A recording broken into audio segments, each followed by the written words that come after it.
ದಾಂಡೇಲಿಯಲ್ಲಿ ನಡೆದ ಮುಂಗಾರು ಪೂರ್ವ ಸ್ವಚ್ಛತಾ ಸಭೆಯಲ್ಲಿ ನೂಕಾಟ ತಳ್ಳಾಟ ನಡೆದಿದೆ. ಯುಜಿಡಿ ಗುತ್ತಿಗೆ ಪಡೆದ ಸಂಸ್ಥೆಯ ವ್ಯವಸ್ಥಾಪಕ ಹಾಗೂ ನಗರಸಭೆ ಸದಸ್ಯರ ನಡುವೆ ಮಾತಿನ ಚಕಮಕಿ ನಡೆದು ಅದು ನೂಕಾಟ ತಳ್ಳಾಟದ ವಿಪರೀತಕ್ಕೆ ಹೋಗಿದೆ.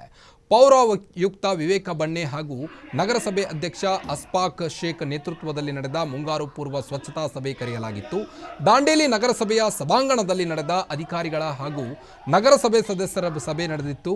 ವಿವಿಧ ಸಮಸ್ಯೆ ಹಾಗೂ ಯುಜಿಡಿ ಕಾಮಗಾರಿ ಅವಾಂತರ ಕುರಿತು ಸಭೆಯಲ್ಲಿ ಪ್ರಸ್ತಾಪಿಸಿದ್ದ ನಗರಸಭೆ ಸದಸ್ಯರು ಚರ್ಚೆಗೆ ಇಳಿದಿದ್ದರು. ಯುಜಿಡಿ ಸಮಸ್ಯೆ ಬಗ್ಗೆ ಪ್ರಸ್ತಾಪಿಸಿದಾಗ ಸುಪ್ರದಾ ಕನ್ಸ್ಟ್ರಕ್ಷನ್ ಗುತ್ತಿಗೆ ಸಂಸ್ಥೆಯ ವ್ಯವಸ್ಥಾಪಕ ಆನಂದ್ ದೀಕ್ಷಿತ್ ಎಂಬಾತ ಕಿರಿಕ್ ಪ್ರಾರಂಭಿಸಿದ.